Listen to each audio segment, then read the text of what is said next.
What up guys, Aroneous here with another Raid Shadow Legends video, and in today's video we're gonna be doing an account takeover on Uchiha Zetsu's account. I've known Uchiha for a while. Uchiha has been away, busy doing other things for a little bit. He's making a comeback on Raid Shadow Legends, so I'm gonna just see where he's at on his account and see if we can try to work on whatever needs to be worked on the most. He does have about 15 million silver for me, which is fantastic. And I'm just going to kind of go through, get rid of all these red dots. I know everybody loves them so much. Oh, nice. Necrit Perfect Soul. I'm sure one of you out there who are a whale would love a Necrit Perfect Soul. Let's keep going here. Playdays bundle. No, thank you. Daily challenges. Why do they have this weekly challenges red dot? It's the most annoying thing in the world, and I know it's because they want us to spend money on this forge pass, but it's the most annoying thing in the world. All right, we'll go ahead and collect a couple things here, get our check-in going, collect these items. Oh, he's got a 4-star chicken. He's probably saving that 3-day XP boost, but honestly, champion training events going on right now, so probably best that you have the XP boost for champion training. We haven't really been working. Let's see where champion training is. Okay, so he hasn't really been working on champ training. Definitely want to work on that, that's for sure. Collect some gems there, some core hammers. That's really important for the account. Clan boss, let's see where you're at here. So we've got between 15 and 21 million master chest. Probably only did 1 key, maybe 2 keys, but we'll check that out. Anything good? HP and defense. I don't know what he has for gear, so I'm just going to keep that for now. Although, better to have crit rate and stuff. That stinks that it's flat stat defense. Would have been so much better if it was not. If it was defense percentage, this would have been a way better piece. Because you got the crit rate, the speed, the accuracy, preferably flat stat defense right here would have been nice, but we'll just go ahead and chuck that one. And let's see what he actually has for a clan boss team going really quickly. He's got Kyoku, Apothecary, 235 speed, 2000 defense. Not terrible. I think we can improve this team a little bit. You're not quite meeting the thresholds for accuracy, so that's going to be definitely something important to look at. Ninja is actually a beast. We've got resistance, high resistance on Ninja, high attack, but preferably you're going to want high accuracy, so he's landing the HP burn and exploding the HP burn on his heavy hitting ability here. Chance of placing an HP burn for 3 turns places a perfect veil on him, so luckily he doesn't get those stuns. And then when used against bosses will instantly activate the HP burn debuffs. But you need accuracy, so that's really important. And then Kale, you need accuracy. So you're not meeting the accuracy thresholds on a lot of these. So that's going to be super important, is having accuracy. So you can land your abilities. 250 accuracy. Okay, so this is the best champion so far with accuracy. 177 speed. Decrease attack. If there's an HP burn, it says attack. After attacking, 80% chance of placing HP burn debuff for 2 turns on all enemies that this skill did not place a decrease attack on. In this instance, this is going to be your decrease attack champion for clan boss. And also ally protection is massive for clan boss, so you want high defense, which is great. Pretty decent HP, not terrible. 40 around 30 to 35 to 45k HP is fine. And if we can get damage, awesome. But with champions that do ally protection, they take more damage based off how much crit damage your ally protector has. So it's okay to have 100% crit rate. Don't go insane with crit damage. But as you progress further and further in clan boss, honestly, it's not the end of the world if you have a little bit more crit damage. Just better for ally protectors to have less crit damage, typically. I think we'll end up phasing out this champion here, Miscreated Monster. Although he does have a 50% chance to place a decreased defense, which is nice. However, he has the ally protection too, which is probably why you're using this guy. And it's helpful, but the thing is, I'm sure you might have other ally protectors. So for example, Visix is a good ally protector as well. And then we also have, who else do you have here? You have Ugo, who's a great champion with the leech. Actually, Ugo might do really, really well for supporting your team because that leech is fantastic if you have War Master on your team. So decreased defense, block buffs, which is nice. And this one here has, if all allies are dead, revives them with 50% HP, then fills their turn meter by 50%. It doesn't look like you have books in them, but places an increased speed and a block damage buff on this champion for 1 turn whenever this champion's last living ally is killed. Okay, so there are other champions you have that could be helpful and beneficial on your account, for sure. And I think this one here, Kunoichi, if I'm not mistaken, also does Leech, Ally Protection. I think Kunoichi might even be better than Miscreated Monster, because she has a Weaken on the A1, a Leech on the A2, and Ally Protection on the A3, and fills the champion's turn meter by 50%. Places a block damage buff on this champion for 1 turn whenever their HP drops below 50%. So I'd say that this champion Kunoichi might actually be better off as compared to Miscreated Monster. So let's just take a peek at what you got for gear. So you don't have a ton of champions that are ranked 60 yet. So Kunoichi, she's level 50. You have a ton of rank 3 champs, or 3 chickens. You don't really have too much food going on. This champion's not geared yet. We would definitely want defense on the chest plate with some speed if possible. Not much speed here, but better than nothing. It's level 16, so that's good. Speed on the boot. Ooh, this is a really, really good boot here, actually. It's also a defense with speed, but probably we're looking for accuracy. Preferably, honestly, I'd want accuracy because her accuracy is really low right now. Accuracy and crit rate, accuracy and speed. HP with attack. So this is a defense-based champion, so we definitely need defense. Most likely defense or HP with defense substats. HP with defense attack. Let's see what we can get here. Alright, so a little bit better, but he's not got like crazy gear, unfortunately. Hoping he has a defense chest plate. I could put an accuracy chest plate on her for now, but it'd be better off in defense. It's just that he doesn't meet the thresholds for accuracy at this point. He does have her in a damage build, it seems. Yep, damage build. This one here, increase the turn meter by 10% when a buff cast by this champion is removed or expired. Personally, I wouldn't do too much turn meter manipulation if she's going to be in Clan Boss. So we can reset this for free. I prefer her to be in Life Drinker, personally.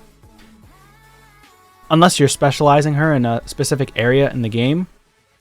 So you could go with Rapid Response if you're going to put her in Arena, or if you're going to put her in Faction Wars. However, personally, I would use her in Clan Boss and Faction Wars mainly.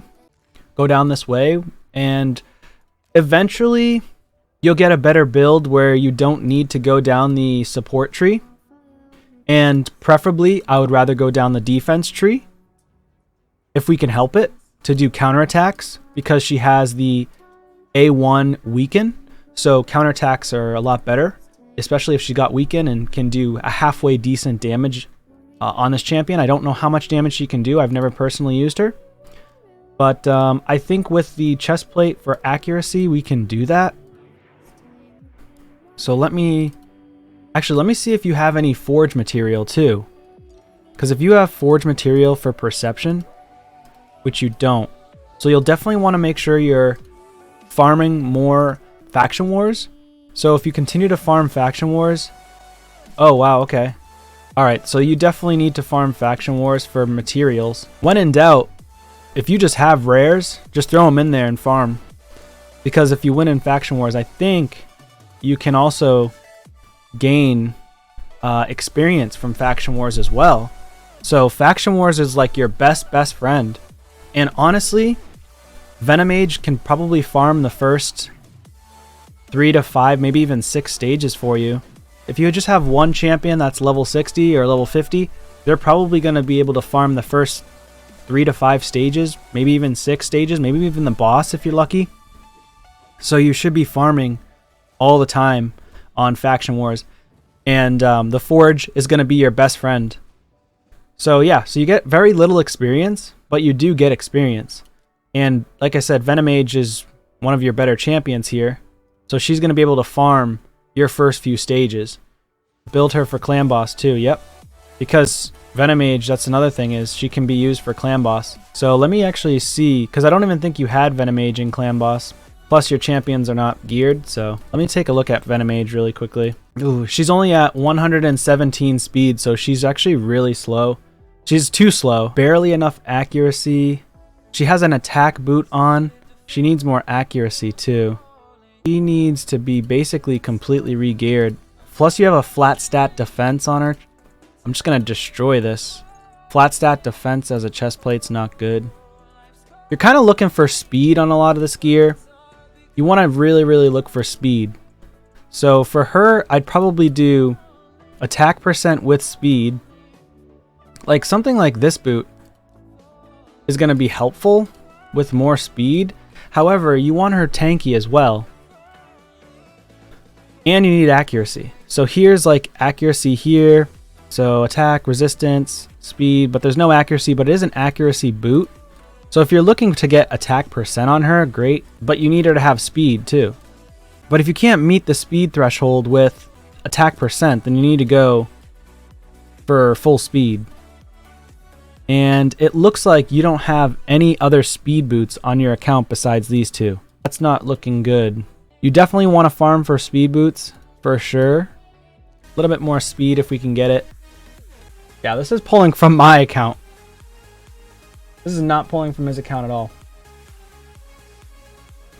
I'm doing live refresh and it's not working, so I can't even look at the calculator because this calculator is not working. So something clearly wrong with the optimizer for Hell Hades website. Usually works for me, but I don't know why it's not working. Tried to restart it, but it did not work. So we're gonna have to go in it blind, man. We're gonna have to go in blind. Boom, ascended. Let's go. Now I can put on a banner for accuracy. Please have an accuracy banner. Oh my god, you don't have accuracy banners. I should have checked that first, huh? Alright, well, no accuracy banner, so that sucks. Triple speed roll. Damn, okay, that's pretty nice. I may need to put an accuracy chest plate on her too. Accuracy chest plate, there you go. Better than nothing. 2,300 defense. Alright, that's better than nothing. That is better than nothing. So now we are looking at 228 accuracy, 181 speed, 2,300 defense, less attack, 75% crit rate. This is just based on the gear that we have. Right now he has her masteries in resistance. Personally, if you don't really have that high of resistance, like if it's not at like 300 resistance, it's honestly not even worth it. Better to just go with your masteries for damage in War Master if you don't have over 250, 300 resistance on her. Now that he's at a little bit higher of HP, he hopefully shouldn't get targeted, and I'm hoping that Kyoku gets targeted. He's got 31,000, Still's 38,000, 34,000 in Ninja, and 31,000 in Venomage. So let's do it. We're going to just do full auto. And of course we got the weaken first, and then boom, the decreased defense, and then he goes into the hail burn. That's kind of what we wanted. She's going to now do the block damage for 3 turns, ally protection, which is very helpful. So we'll see what happens there. So she takes less damage, pretty much no damage because of the ally protection and the block damage, and your allies are protected a lot, so that's super helpful. And then of course you've got the passive healing with Still the Drakes.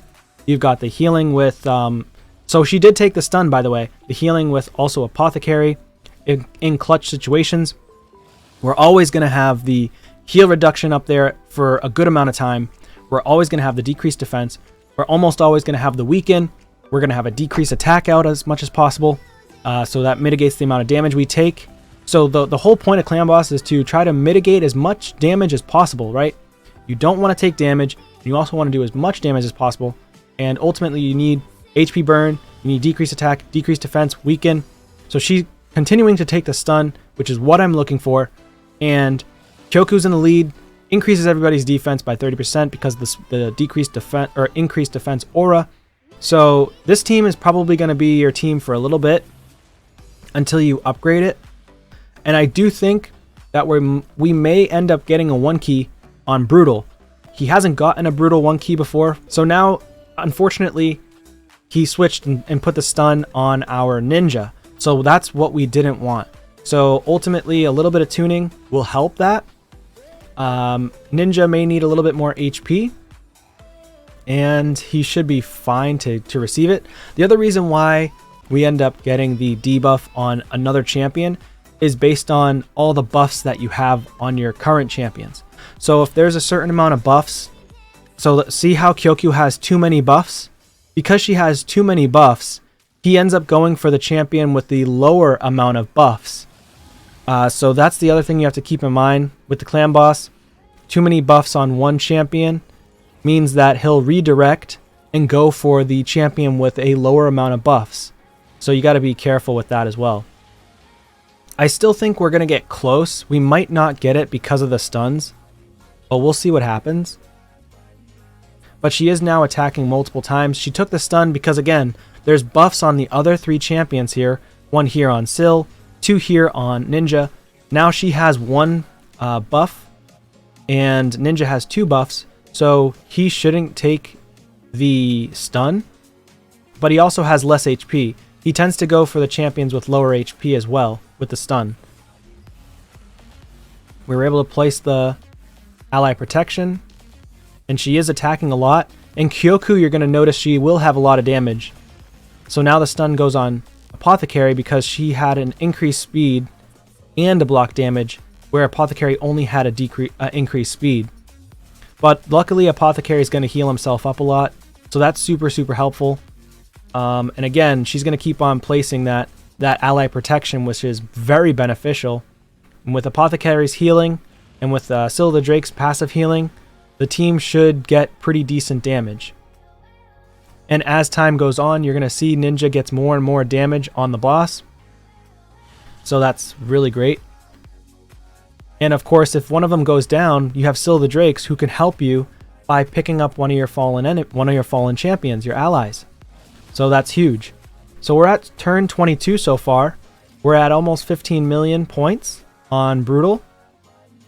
I'm really hoping this will work. We got the increased defense out there, which is really helpful as well. Got to keep that in mind, because Kyoku has a passive to put increased defense as well on your allies. And again, there you go. There's the heal with Apothecary. I love Apothecary.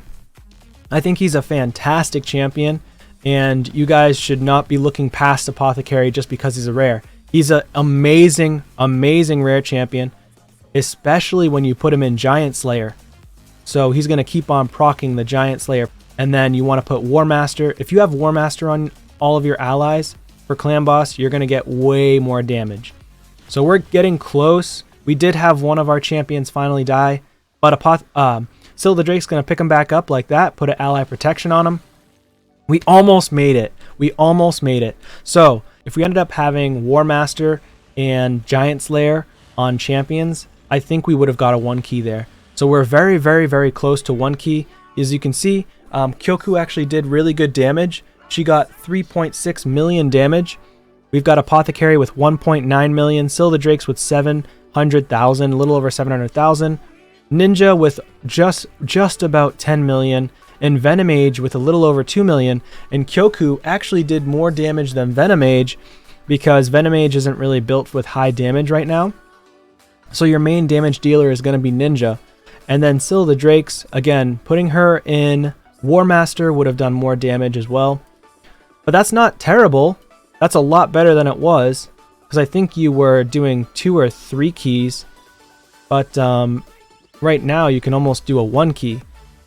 So the only thing we would need to do is make sure you get War Master on these champs. So Venomage, you definitely need War Master right here. And then you need counterattacks, right? The more counterattacks you can do, 50% chance to counterattack when they lose 25% of their max HP or more from a single enemy skill. So if he's doing the AoE ability and she loses 25% or more of her HP, counterattack, 50% chance. And then War Master, a 60% chance to inflict bonus damage every time they attack. So do not sleep on War Master and do not sleep on Retribution. And then Deterrence is just as good, has a 20% chance of counterattacking an enemy when they apply a stun, sleep, fear, true fear, freeze, or petrification on an ally, and it's a 1-turn cooldown. So you pretty much get a chance every single time that the clan boss goes, you get a 20% chance to counterattack if someone gets that stun. Let's take a look at her. So she's in the reason why she got so much damage, again, is because of her mastery with Giant Slayer. Due to the Giant Slayer, she kept on doing multiple attacks because she has a passive ability, or one of these abilities grants her to go so many more times. So we'll place 3 hits if the target is under 3 or more debuffs. Each hit has a 40% chance of placing a weaken. So instead of attacks one enemy, she'll place more hits if they're under a weaken. So that's why you want to make sure that they're under 3 or more debuffs, and she places a weaken. So weaken, decreased defense, decreased attack, poison, so on and so forth. That's why she's so good for clan boss. So yeah, so that's the team. Let's take a look at him. He's got War Master for Ninja. We don't have War Master for Syl the Drake, so I do recommend putting her in War Master if you're going to use her in clan boss. And then our last one was Apothecary. He is in Giant Slayer, so that's nice. So we've got Apothecary and Giant Slayer, as you can see. So super, super beneficial. So that's going to be it for this one, guys. Appreciate it. Thank you so much for watching. But definitely subscribe to the channel if you haven't already for my YouTube. And I'll see you on the next one.